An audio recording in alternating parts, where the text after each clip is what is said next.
மக்களே நண்பாமேஸ் எப்படி இருக்கிறீங்க? விஜய் டாக்ஸ் 2.0 இது என்னுடைய புது சேனல்.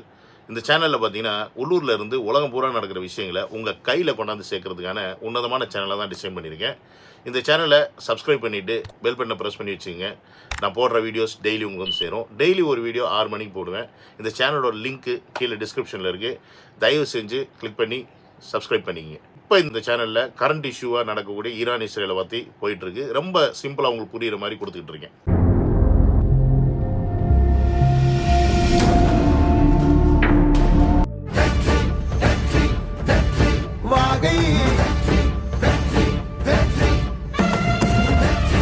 ஹலோ மக்களே, நண்பான பேஸ் எப்படி இருக்கிறீங்க? Welcome to Vijay talks and welcome to another video. இப்படி பேசினா உங்களுக்கு எப்படி கடுப்பாக இருக்குங்களா? ஏன் தூங்கிட்டே பேசுகிறேன்னு சொல்லுவீங்களே, அதே மனநலம் தானே இப்போ உங்கள் எல்லாருக்குமே இருக்குது. தமிழக வெட்டி கழகத்தை பார்த்தா என்னையா நடக்குது? தமிழக வெட்டி கழகம் இன்னும் 1 மாதம் தான் இருக்காங்கிட்ட எலெக்ஷனுக்கு. பாண்டிச்சேரியில் 9ஆம் தேதி எலெக்ஷனு. இவர் என்னடானா நேற்று தான் கேண்டிடேட் அனௌன்ஸ் பண்ணுறாரு. இன்னும் தமிழக வெட்டிகளுக்கு கேண்டிடேட்ஸ் செலக்ட் பண்ணாங்களே என்னே தெரியல. வெறும் சென்னைக்கு ஒரு 60 பேர் தான் செலக்ட் பண்ணியிருக்காரு. மொத்தம் 234 தொகுதி இருக்குது. எப்போ செலக்ட் பண்ணுறது, எப்போ பிரச்சாரம் போடுறது, எப்போ மக்களை சந்திக்கிறது, இப்படின்னு ஏகப்பட்ட கேள்விகள் நமக்குள்ளே இருக்குது. இல்லைன்னா சொல்ல முடியாது. கண்டிப்பாக எல்லாத்தையுமே இருக்குது. பல பேர் என்ன பல கிராமங்களில் தமிழக வெட்டிகளை இருக்கா இல்லையானே தெரியல, எந்த ஒரு செயல்பாடுமே இல்லாமல் இருக்குன்னு எவ்வளோ பேர் புலம்புறதையும் நான் பார்த்துட்டு தான் இருக்கேன். பட் இதே புலம்பல் தான் இன்றைக்கி எதிர்கட்சியில் இருக்க எல்லாருக்குமே இருக்குது அப்படின்றது தான் நம்ம பார்க்க வேண்டிய முக்கியமான விஷயம். அதாவது எல்லாரையும் குழப்பத்திலே வைத்திருக்கக்கூடிய ஒரு நபர் தான் தளபதி. இப்போ எல்லாரும் என்ன கலாய்ப்பாங்க, புதுச்சேரி வெறும் ஒரு 30 தொகுதி தான். இந்த 30 தொகுதிக்கே கேண்டிடேட் போடுறதுக்கு கடைசி நேரத்தில் தான் அனௌன்ஸ் பண்ணுறீங்க. நீங்கள் எங்கேருந்து 234 தொகுதிக்கு போட போகிறீங்க அப்படின்ற கேள்வி எல்லார் மனசில் இருக்குமா? இந்த கேள்வி எழ வச்சது எதற்காக? அதற்கு ஒரு காரணம் இருக்குது. அது இருக்கணுன்றதுக்காக தான் இந்த மாதிரியே பண்ணுறது அவர். ஏன் இந்த 30 பேரை ஒரு மாதத்துக்கு முன்னாடி செலக்ட் பண்ணி அனௌன்ஸ் பண்ணியிருக்க முடியாதா? ஏன் பண்ணலை? பட் இங்கே ஏன் இப்போ பண்ணுறாரு அப்படின்னா, இந்த பாண்டிச்சேரியுடைய பாலிடிக்ஸை முதல்ல நம்ம புரிஞ்சுக்கணும். புரியுதுங்களா? பாண்டிச்சேரி அப்படின்றது பார்த்தீங்கன்னா, அங்கே ஒரு சிஎம்ஏ இருந்தால் கூட அவருடைய கண்ட்ரோல் கிடையாது. Pondicherry is ruled out by central government. இப்போ ஆண்டுகிட்டு இருக்கிறது என்டிஏ கவர்மெண்ட். ஓகேங்களா? இப்போ இந்த என்டிஏ கவர்மெண்ட்டில் தான் பார்த்தீங்கன்னா என்ஆர் காங்கிரஸ் அவர் தான் சிஎம்மாக இருக்கிறார். ரங்கசாமி அவர் கூட்டணியில் இருக்காங்க. ஏடிஎம்கே இருக்கிறாங்க. அட்டின் லாட்ரி அவங்க குரூப்பில் அவருடைய பையன் ஒருத்தர் கட்சி ஆரம்பித்து அவர் ஒருத்தர். இந்த பக்கம் காங்கிரஸும் திமுகவும். ஓகேங்களா? தனியாக நீ எப்பயுமே நிற்கிறது நாம் டம்ளரு அது தூக்கி அப்படி ஓரம் போட்டுருவோம். அது ஒன்றுத்துக்கு தேவையில்லாத விஷயம். இப்போ தனியாக இன்னொன்று யார் நிற்கிறது பார்த்தா நம்ம தமிழக வெட்டி கழகம். பாண்டிச்சேரியை பொறுத்த வரைக்கும் கூட்டணி முக்கியம் கிடையாது, கேண்டிடேட்ஸ் தான் முக்கியம். என்னது கூட்டணி முக்கியம் கிடையாது, கேண்டிடேட்ஸ் தான் முக்கியம். ஏன்னு கேட்டிங்கன்னா, அந்த ஊரில் இருக்கவங்களாம் சின்னத்தை பார்த்து ஓட்டு போடுறாங்களா அப்படின்னு பார்த்தீங்கன்னா கஷ்டம்தான். அங்கே யார் கேண்டிடேட்டு, அந்த கேண்டிடேட்டு நமக்கு செய்வாரா மாட்டாரா அப்படின்ற அந்த விஷயத்தை பார்த்து தான் அங்கே ஓட்டு போடுவாங்க. அதனால தான் அங்கே ஒரு சுயேட்சை எம்எல்ஏலாம் இருக்கிறார். இன்றைக்கி அந்த சுயேட்சை எம்எல்ஏ தமிழக வெட்டிகளோடு சேர்ந்து பயணின்னு ஆசைப்பட்டனால அவருக்கு ஒரு 2 சீட்டை கொடுத்து முதல் முறையாக பாண்டிச்சேரியில் தமிழக வெட்டி கழகம் ஒரு கூட்டணி வச்சிருக்கு அப்படின்னு சொல்லிட்டு இன்றைக்கி நீங்கள் அனௌன்ஸ் பார்த்துருப்பீங்க.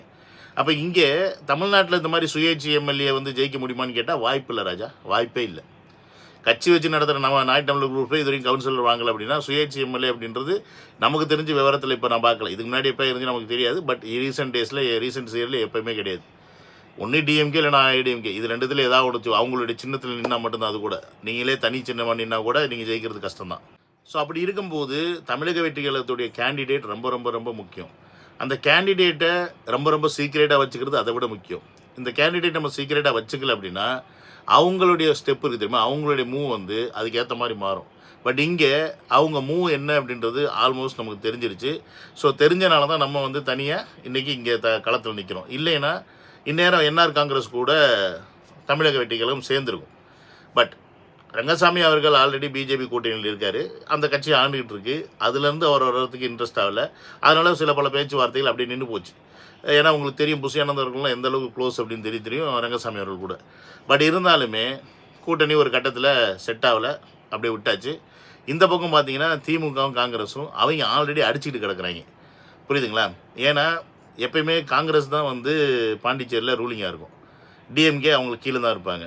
பட் இந்த போன எலெக்ஷனில் டிஎம்கே ஜெயிச்சனால காங்கிரஸ் கம்மியாகினால டிஎம்கே என்ன பண்ணிடுச்சு, நாங்கள் தான் இந்த வாட்டி லீட் பண்ணுவோம், எங்கள் தலைமையில் தான் போகணும் அப்படின்னு அவங்க சொல்கிறனால இல்லை நாங்கள் இத்தனை வருஷமாக நாங்கள் தானே பண்ணிகிட்ருக்கோம், இப்போ என் தலைமையில் தான் போகணும், ஒரு வாட்டி நீ ஜெயிச்சா நான் என்ன பண்ணுறது அப்படின்னு அவங்களுக்குள்ள ஏகப்பட்ட சண்டை சச்சரவு போய்கிட்டு இருக்கு. அப்போ இதை மக்கள் வாட்ச் பண்ணிகிட்டே இருக்கிறாங்க. இந்த கூட்டணியில் இந்த 5 வருஷம் என்ன நடந்துச்சு, இங்கே என்டிஏ கூட்டணியில் பாண்டிச்சேரியில் பார்த்தீங்கன்னா ஏகப்பட்ட இன்கம்பன்சி, அதாவது அந்த மக்களுக்கு சரியான விஷயங்கள் அங்கே போய் சேரலை அப்படின்னும் போது ஒரு மிகப்பெரிய அதிருப்தியில் இருக்காங்க அந்த கூட்டணியை தூக்கி போடுறதுக்கு. இந்த கூட்டணியை தூக்கி போட்டால் அந்த மக்களுக்கு வேறு என்ன ஆப்ஷன் இருக்குது? காங்கிரஸ் இல்லைன்னா டிஎம்கே. இந்த கூட்டணி தான் மக்களுக்கு அடுத்த ஆப்ஷனாக இது வரைக்கும் இருந்துச்சு. அப்போ இந்த இடத்துல இந்த கூட்டணிகளும் இப்போ ஏகப்பட்ட பிரச்சனை போய்கிட்டு இருக்கும்போது தனியாக வந்து களம் காணுது தமிழக வெற்றி கழகம். அப்போ இந்த தனியாக களம் காணும்போது இந்த நபர்கள் இருக்காங்க பார்த்தீங்களா, கேண்டிடேட்ஸ், இவங்க எந்த அளவுக்கு ஸ்ட்ராங்காக இருக்கணும் அப்படின்றத நம்ம முதல்ல புரிஞ்சுக்கணும். அந்த ஒரு ஸ்ட்ராங் கேண்டிடேட்டை செலக்ட் பண்ணுறதுக்கு நமக்கு சில நேர காலங்கள் பிடிக்கும். அது பிடிச்சிருக்கு, அது இல்லைன்னு சொல்ல முடியாது. அதே மாதிரி நம்ம பாண்டிச்சேரியில் நிற்கக்கூடிய சின்னமும் பார்த்தீங்கன்னா விசில் சின்னம் தான். அந்த சின்னத்துக்காகவும் கொஞ்சம் டைம் எடுத்துருச்சு. ஸோ இதெல்லாம் கொஞ்சம் இந்த ப்ராசஸில் டிலே பண்ணிச்ச ஒழிய, பட் இந்த கேண்டிடேட்ஸை இவ்வளோ கிளைமேக்ஸ் வரைக்கும் கொண்டு வந்ததுக்கு ரீசன் வந்து இது தளபதி டீசன் தான். ஏன்னா ஸ்டார்டிங்லேயே இந்த கேண்டிடேட்ஸை நம்ம யார் என்னென்னு அனௌன்ஸ் பண்ணிட்டோம்னா இந்த கேண்டிடேட்ஸை ஏற்ற மாதிரி இல்லை ஆப்போனண்ட்டில் போடுறவங்க எந்த அளவுக்கு ஸ்ட்ராங்காக போடுவாங்க அப்படின்றது அடுத்த கொஸ்டின் வந்துடும். இப்போ இங்கே கிளைமேக்ஸில் பண்ணும்போது அவங்களால ஆல்ரெடி கேண்டிடேட் செலக்ட் பண்ணி வச்சுருந்தா கூட அதை மாற்ற முடியாது. அதே கேண்டிடேட்ஸ் தான் அவங்க பார்ட்டிலேருந்து நிற்பாங்க. நம்மளை பொறுத்த வரைக்கும் நம்ம சைடில் வந்து பார்த்தீங்கன்னா கேண்டிடேட்ஸ்லாம் கொஞ்சம் ஸ்ட்ராங்கான கேண்டிடேட்ஸ் தான் பிடிச்சிருக்காங்க. ஏன்னா இதில் வந்து பார்த்தீங்கன்னா ஐ திங்க் ஒரு 3-4 பேர் வந்து முன்னாள் எம்எல்ஏவெல்லாம் இருந்திருக்காங்க. ஸோ இப்போ தனியாக சுயேட்சையில் நிற்கக்கூடிய அவர் வந்து ஆல்ரெடி எம்எல்ஏவை இருக்கிறார். அப்போ சுயேட்சையில் நிற்கும் போது எம்எல்ஏவாக இருக்கிறாருன்னா தமிழக வெற்றி கழகத்தோடு சேரும்போது அவருக்கு இன்னும் கொஞ்சம் பலம். ஸோ அப்போ இங்கே தமிழக வெற்றி கழகம் அறிமுகப்படுத்துகிற இந்த கேண்டிடேட்ஸ் தான் அந்த இடத்த நாளைக்கு தீர்மானிக்க போகிறாங்க. பாண்டிச்சேரி பொறுத்த வரைக்கும் இப்போ இன்னும் பிரச்சாரமே போல நம்ம எப்படி கேண்டிடேட்ஸை மட்டும் வச்சு ஜெயிச்சிடலாமா அப்படின்ற ஒரு டவுட் உங்களுக்கு இருந்துச்சுன்னா ரொம்ப பெரிய விஷயம் கிடையாது. பாண்டிச்சேரி அப்படின்றது ஒரு 10 லட்சம் பேர் கொண்ட ஒரு இடம், அவ்வளோதான். ஓகேங்களா? தளபதி ஒரு மாநாடு போட்டாவே அங்கே ஒரு 15 லட்சம் 20 லட்சம் பேர் வருவாங்க, உங்களுக்கு தெரியும். அப்படி இருக்கும்போது அந்த பாண்டிச்சேரிக்குள்ளே பிரச்சாரம் பண்ணுறது வந்து பார்த்திங்கன்னா அவ்வளோ பெரிய விஷயம் கிடையாது. 2 நாள் இல்லை 3 நாளில் மொத்த ஏரியாவையும் கவர் பண்ணிடலாம். ப்ளஸ் இந்த எலெக்ஷனுக்கு இந்த பிரச்சாரத்துக்கு போகணும் அப்படின்னா முதல்ல மேனிஃபெஸ்டோ ரெடி ஆகணும். புரியுதுங்களா? அப்போ அந்த மேனிஃபெஸ்டோ ரெடியானால் தான் அதை எடுத்துகிட்டு போய் தான் மக்கள்கிட்ட இனி பேச முடியுமோ ஒழிய சும்மா போய் இனி இந்த ஆட்சி அப்படி பண்ணிச்சு இந்த ஆட்சி இப்படி பண்ணிச்சுன்னு பேசி காரியம் கிடையாது. நம்ம என்ன பண்ண போகிறோம், எங்களுடைய ஆட்சியில் வந்தால் இதெல்லாம் கொடுக்க போகிறோம்னு சொல்லி நம்ம பேசணும். அப்போ அதுக்கு இன்னும் மேனிஃபெஸ்டோ ரெடி ஆகணும். அது இன்னும் கொஞ்சம் டிலே ஆகிட்டு இருக்கு. அது ஒரு காரணம் கூட பிரச்சாரத்துக்கு டிலே ஆகுது. மட்டும் இல்லாமல் தளபதி வந்து அவர் ஒரு கிங் மேக்கராக ஆகணும் அப்படின்றதுக்காக ஒரு பிளான் ஒன்று இங்கே போட்டிருக்காரு பாண்டிச்சேரியில். அவர் தனியாக நின்னதுக்கான பிளானு கூட இதோட சேர்ந்தது தான். ஏன்னா பாண்டிச்சேரியில் வெறும் ஒரு 30 தொகுதி தான் இருக்குது. இந்த 30 தொகுதியில் 16 சீட்டு யார் ஜெயிக்கிறாங்களோ அவங்க தான் சிஎம். அது எந்த கூட்டணியோ அந்த கூட்டணி. இப்போ இது வரைக்கும் தமிழக வெற்றி கழகம் இல்லை அந்த ரோலில். பட் இன்றைக்கி தமிழக வெற்றி கழகம் அந்த ரோலை ப்ளே பண்ணும்போது, தனியாக ப்ளே பண்ணும்போது இங்கே ஆட்டோமேட்டிக்காக தளபதியோடைய ஒரு ஓட் பேங்க்னு ஒன்று வரும். ஆல்ரெடி அவரை ஜெயிக்க வைக்கணும்னு நிறைய பேர் இருப்பாங்க. ப்ளஸ் இந்த கேண்டிடேட்ஸ் வந்து ஆடட் வேல்யூவாக இருக்கும். ஸோ இதெல்லாமே சேர்ந்து தளபதி அவர்கள் மெஜாரிட்டியெல்லாம் வின் பண்ணிட்டான்னு வச்சுக்கோங்க. 16 சீட்லாம் இவங்க 4 செத்துருவாங்க. பட் ஓகே, நம்ம அந்த அளவுக்குலாம் போக வேண்டாம். இல்லை தளபதி ஜெயிக்காமையே போயிடுவாரா அப்படின்றது நமக்கு தெரியாது. பட் ஒரு 10 சீட்டு வரைக்கும் ஜெயிச்சிட்டான்னு வச்சுக்கோங்களேன். 10 சீட்டு வரைக்கும் தமிழக வெற்றி கழகம் பாண்டிச்சேரியில் ஜெயிச்சிருச்சுன்னா தளபதி இல்லாமல் அங்கே எவனுமே ஆட்சி அமைக்க முடியாது. இப்போ பேலன்ஸு ஒரு 20 சீட்டு தான் இருக்கும். இப்போ இந்த பேலன்ஸ் 20ல் ஒன்று என்டிஏ கூட்டணி 16 சீட்டுக்கு மேலே ஜெயிச்சாதான் அவங்க தனியாக சிஎம் ஆக முடியும், எந்த ஒரு சப்போர்ட் இல்லாமல். இல்லைன்னா இந்த பக்கம் காங்கிரஸ் இவங்க 16க்கு மேலே ஜெயிச்சாதான் இவங்க சிஎம் ஆக முடியும், எந்த சப்போர்ட் இல்லாமல். இது ரெண்டுமே இல்லாமல் அவங்க கொஞ்சம் இவங்க கொஞ்சம் ஜெயிச்சு வச்சுட்டாங்கன்னு வச்சுக்கோங்க. அப்போ இங்கே என்ன ஆகுதுன்னா தளபதியோடைய ஒரு கூட்டணி இல்லாமல் அங்கே ஆட்சி அமைக்க முடியாது. இப்போ இவங்க 2 பேரும் பிரிஞ்சுட்டாங்கன்னு வச்சுக்கோங்களேன், காங்கிரஸும் டிஎம்கேவும் போய் என்டிஏல சேர்ந்து வாங்க நம்ம கூட்டணி ஆட்சி அமைப்போன்னு சொல்ல முடியாது. இந்த பக்கம் இவங்க என்டிஏ வந்து அவங்கள்ட்ட போய் கேட்க முடியாது. அப்போ என்ன ஆகுதுன்னா இங்கே நடுவில் நிற்கக்கூடிய ஒரே ஒரு கேம் பிளேயர் விஜய் அவர்கள் தான். இப்போ விஜய் அவர்கள் யாருக்கு சப்போர்ட் பண்ணுறாரோ அவங்க தான் வந்து அங்கே சிஎம் ஆக முடியும். இப்போ இந்த இடத்துல காங்கிரஸ் திமுக ஜெயிச்சு ஓரளவுக்கு அதிகமாக ஜெயிச்சிட்டாங்க, இப்போ விஜய் அவர்களோட சப்போர்ட்டில் தான் இவங்க வந்து சிஎம் ஆக முடியும் அப்படின்னா அதுக்கு ஓரளவுக்கு வாய்ப்பு இருக்கான்னு கேட்டிங்கன்னா கஷ்டம்தான். ஏன்னா திமுக இங்கே அரசியல் எதிரி, அங்கே எப்படி போய் சேர முடியும்? சேர முடியாது. சரி, இந்த பக்கம் இவங்க ஜெயிச்சிட்டாங்க, இப்போ எப்படி இவங்களுக்கு சப்போர்ட் பண்ணுவோமா அப்படின்னு கேட்டால் அங்கேயே ஒரு சிக்கல் இருக்குது. அங்கே தான் பிஜேபி இருக்கே, கொள்கை எதிரி. அப்போ எப்படி போய் அங்கே சேர முடியும்? அப்போ 2 இடத்துலையுமே சேர முடியாது. அப்போ இங்கே என்ன ஆகுது? அப்போ யார் கடைசியில் சிஎம் ஆகுறது அப்படின்ற கொஸ்டின் வருதுல்ல, பயங்கர கன்ஃபியூஷனில் இருக்குல்ல. இந்த கன்ஃபியூஷன் ஏற்படுத்த தான் இந்த வேலையை. சரி, நமக்கே இவ்வளோ தலை பிச்சுக்குதுன்னா அந்த மாதிரிலாம் ஒரு சுச்சுவேஷன் ஆச்சுன்னா பாண்டிச்சேரியில் இருக்கிறவங்களுக்கு எவ்வளோ தலை பிச்சுக்கும் அப்படின்றது தான் இங்கே கேள்வி.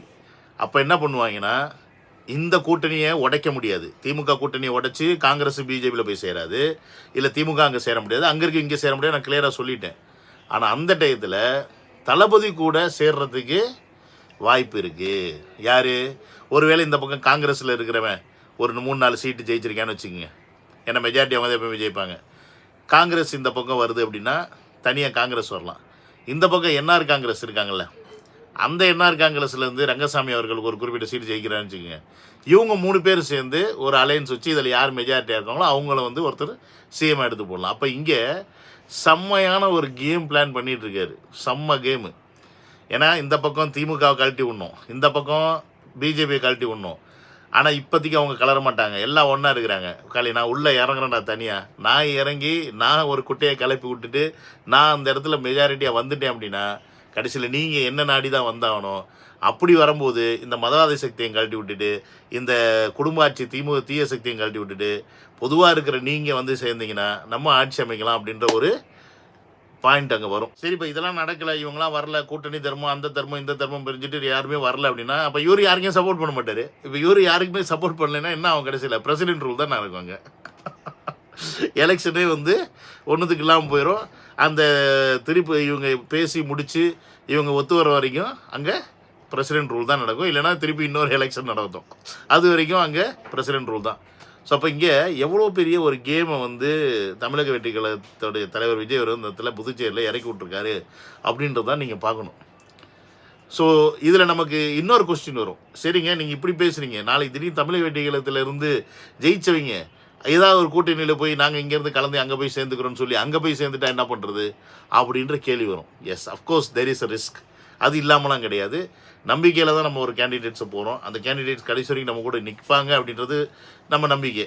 அது நிற்கலை அப்படின்னா என்ன பண்ணுறது அப்படின்றது நம்ம அடுத்த கேள்வி. ஸோ மெஜாரிட்டியாக பார்த்தீங்கன்னா நமக்கு வந்து ஒரு 80 to 90% வந்து அட்வான்டேஜ் சைடில் தான் போகுது. இப்போ இந்த மாதிரி நம்ம போகிறது, இந்த மூலம் நம்ம கடைசியாக சொன்ன மாதிரி நம்ம மெஜாரிட்டி ஜெயிச்சு எந்த சைடுமே எவனுமே வந்து சிஎம் ஆக முடியாத சுச்சுவேஷனில் இருக்கும்போது நம்ம தேவை அப்படின்னும் போது நம்ம அது எப்படி சப்போர்ட் பண்ண போகிறார் தலைவர், எந்த மாதிரி டிசிஷன் எடுக்க போகிறார் அப்படின்றது நமக்கு அந்த டயத்தில் தான் தெரியும். ஸோ அது வரைக்கும் நம்ம வெயிட் பண்ணுவோம். பட் பாண்டிச்சேரியுடைய இந்த பாலிடிக்ஸு அங்கே எந்த மாதிரியான ஒரு குழப்பத்தையும் நம்மளுடைய அதாவது நம்மளுடைய பிளேஸ்மெண்ட் எவ்வளோ ஸ்ட்ராங்காக இருக்குது அப்படின்றத அங்கே நம்ம காமிச்சிட்டோம் அப்படின்னா அது மிகப்பெரிய ப்ளஸ் பாயிண்ட்டு தமிழ்நாட்டுக்கு அப்படின்றத நீங்கள் புரிஞ்சுக்கணும். ஸோ அது வந்து நமக்கு வந்து எப்படி சொல்கிறதுனா ஒரு மினியேச்சர் மாதிரி, ஒரு பில்டிங் கட்டுறதுக்கு முன்னாடி நம்ம வந்து சின்ன வீடை கட்டி டிசைன்லாம் பார்க்குறது இல்லையா, அந்த மாதிரி தான் இப்போ பாண்டிச்சேரி எலெக்ஷனு. ஸோ இனி தமிழ்நாடு எலெக்ஷன் எப்படி அப்படின்றத நம்ம அடுத்து எனக்கு தெரிஞ்சு அதுக்கான வேலை நடக்கும்னு நினைக்கிறேன். ஏன்னா அந்த பாண்டிச்சேரிக்கான கேண்டிடேட்ஸ் முடிஞ்சிருச்சு, தமிழ்நாட்டுக்கான கேண்டிடேட்ஸும் கூடிய சீக்கிரமாக ஃபுல்லாத்தையும் செலக்ட் பண்ணி முடிச்சுட்டு தேர்தல் அறிக்கை வந்ததுக்கப்புறம் ஏப்ரல்லேருந்து அநேகமாக தளபதியோடைய சுற்றுப்பயணம் ரொம்ப ஸ்ட்ராங்காக இருக்கும்னு நான் நம்புகிறேன். லெட்ஸ் சி என்னெல்லாம் நடக்க போகுது அப்படின்றத இனி வரப்போகிற காலத்தில் நம்ம பார்க்க போகிறோம். சீ, another வீடியோவில் டேக் கேர், பை.